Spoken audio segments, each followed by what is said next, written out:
எல்லாருக்கும் வணக்கங்க. இந்த வீடியோவில் நம்ம பார்க்க போகிற டாபிக் என்ன அப்படின்னா, ராகு தசாவில் நடக்கும் காரகத்துவ ரீதியான பலன்கள். ஃபஸ்ட்டு காரகத்துவம்னா என்ன, ஆதிபத்தியம்னா என்ன அப்படின்னு பார்த்துட்டு இதை பார்த்தோம்னா தெளிவாக புரியும். காரகத்துவம் அப்படிங்கிறது ஒரு கிரகம் குறிக்கக்கூடிய செயல்பாடு.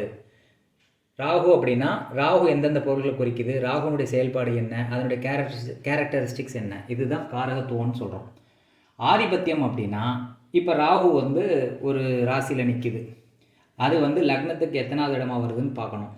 இப்போ உதாரணத்துக்கு 6வது இடமா இருக்குதுன்னு வச்சுக்கோங்களேன். 6வது இடத்துல ராகு இருக்குது அப்படின்னா அந்த 6வது இடங்கிறது எதை குறிக்குது? கடன், நோய், வம்பு, வழக்கு, அடிமை தொழில், இது எல்லாத்தையுமே குறிக்கிறது 6வது இடம், தாய்மாமன்.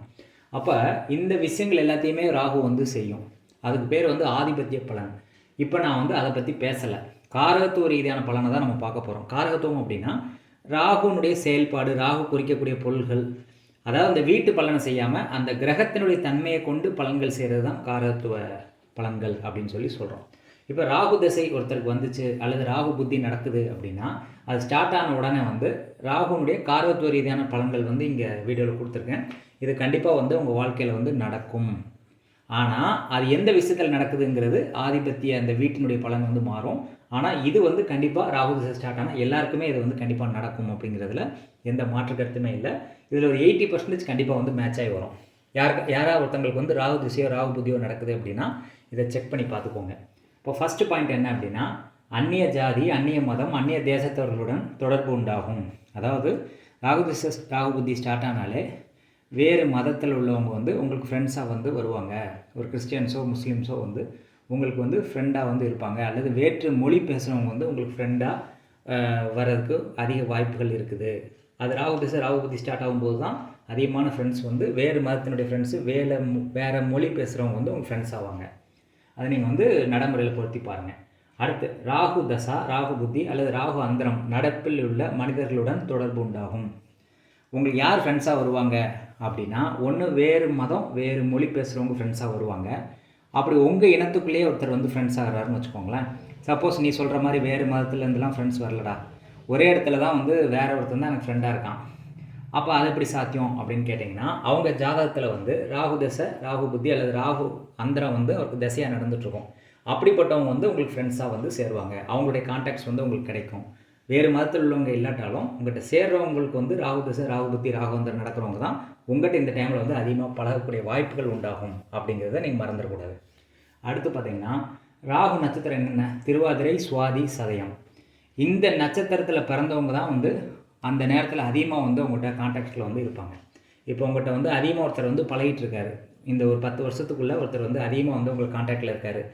யாருனே தெரியாது, ஆனால் அவர்கிட்ட நீங்கள் அதிகமாக இணக்கமாக பேசுகிறீங்க, தொடர்பு ஏற்படுது அப்படின்னா அவருடைய ஜாதகத்தை எடுத்து பாருங்கள். அவர் திருவாதிரை, சுவாதி, சதய நட்சத்திரத்தில் பிறந்திருப்பார். அப்படி இல்லை அப்படின்னா அவருக்கு ராகு திசை ராகு புத்தி ராகு அந்தரம் ஓடிட்டுருக்கும். அவங்க தான் ராகு திசையில் உங்கள்கிட்ட தொடர்பில் இருக்கக்கூடிய நபர்கள். அடுத்து விதவை பெண்களுடன் நட்பு உருவாகும். அதாவது கணவனை இழந்த பெண்களோடு அந்த டைமில் தான் நட்பு ஏற்படும் இந்த ராகு திசை நடக்கும்போது அப்படிங்கிறத நீங்கள் மறந்துடக்கூடாது. அடுத்து பார்த்தீங்க அப்படின்னா, ஒருத்தர் தப்பான ஆக்டிவிட்டீஸில் போகிறாரு அப்படின்னாலும் ராகு திசை நடக்கிற டைமில் தான் அந்த மாதிரி போகிறதுக்குரிய வாய்ப்புகள் இருக்குது. அடுத்து பார்த்தீங்கன்னா, மோசடி பேர்வழிகளின் தொடர்பு உண்டாகும். யாரோ ஒருத்தவங்க ஏதோ தப்பான முறையில் தொழில் பண்ணுறாங்க, ஏதோ ஒரு கஞ்சா விற்கிறாங்க, அல்லது வேறு ஏதோ ஒரு திட்டுத்தனமான தொழில் பண்ணுறாங்கன்னா அவங்களுடைய நட்பும் ராகு திசையில் தான் உங்களுக்கு கிடைக்கும்.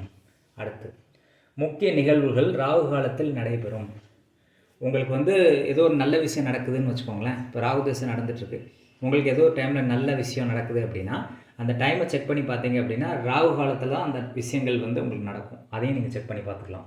அடுத்து ராகு திசை ஸ்டார்ட் ஆச்சு, ராகு புத்தி ஸ்டார்ட் ஆச்சு அப்படின்னா அந்த டைமில் வேறு என்ன நடக்கும் அப்படின்னு பார்த்தீங்கன்னா, எதிர்பாராத வகையில் பொருள் சேர்க்கை உண்டாகும்.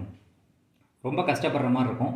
திடீர்னு பார்த்தீங்கன்னா நிறைய வருமானத்தை கொடுக்கக்கூடிய செயல்பாடு நடக்கும். யாரோ ஒருத்தவங்க திடீர்னு வருமானத்துக்கு எடுத்துகிட்டு உங்கள்கிட்ட கொடுப்பாங்க, அல்லது திடீர்னு வியாபாரம் மேலோங்கி உங்களுக்கு நல்ல லாபம் கிடைக்கும். எதிர்பாராத வகையில் தன சேர்க்கை உண்டாகும்.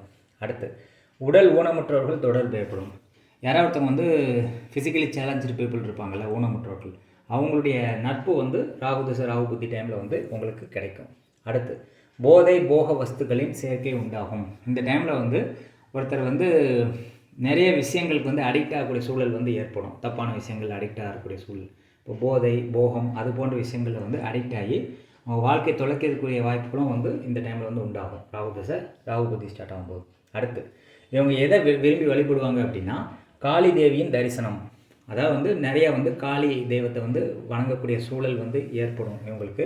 அப்படி சூழல் ஏற்படலை அப்படின்னா, வேற்று மதத்து மக்கள் இருப்பாங்களே அவங்களுடைய வழிபாடை வந்து நீங்கள் கலந்து கொள்கிற மாதிரி வந்து சூழல் ஏற்படும். உதாரணத்துக்கு சர்ச்சுக்கு போய் அங்கே போய் கலந்துக்கிட்டு வழிபாடு பண்ணுற மாதிரி ஒரு சூழல் ஏற்படலாம். அல்லது முஸ்லீம்ஸ்கிட்ட வந்து நிறைய பழக்கம் வச்சு மாஸ்கில் போய் நீங்கள் ஏதோ ஒரு கலந்து கொள்கிற மாதிரி ஒரு சூழல் வந்து ஏற்படும்.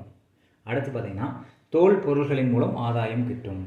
அதாவது விலங்குகளினுடைய தோள்கள் இருக்குல்ல, அந்த தோல் சம்மந்தப்பட்ட பொருட்கள் வியாபாரம் பண்ணுறவங்களுக்கு நல்ல ஏற்றம் கிடைக்கும். தோல் வியாபாரிகளுக்கு ராகு தசை வந்துருச்சுன்னா பெரிய லெவலில் வந்து முன்னேற்றம் கிடைக்கும். அந்த மாதிரி வந்து நம்ம எடுத்துக்கலாம்.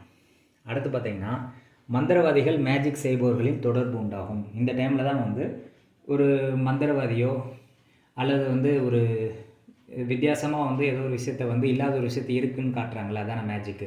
அந்த மாதிரி பண்ணுறவங்களுடைய தொடர்பு வந்து உண்டாகும். இப்போ நீங்கள் வந்து நீங்களே வந்து மெஜிஷியன் கூட ஆகிறதுக்கு வந்து வாய்ப்பு இருக்குது ராகு வலுவாக இருந்தால்.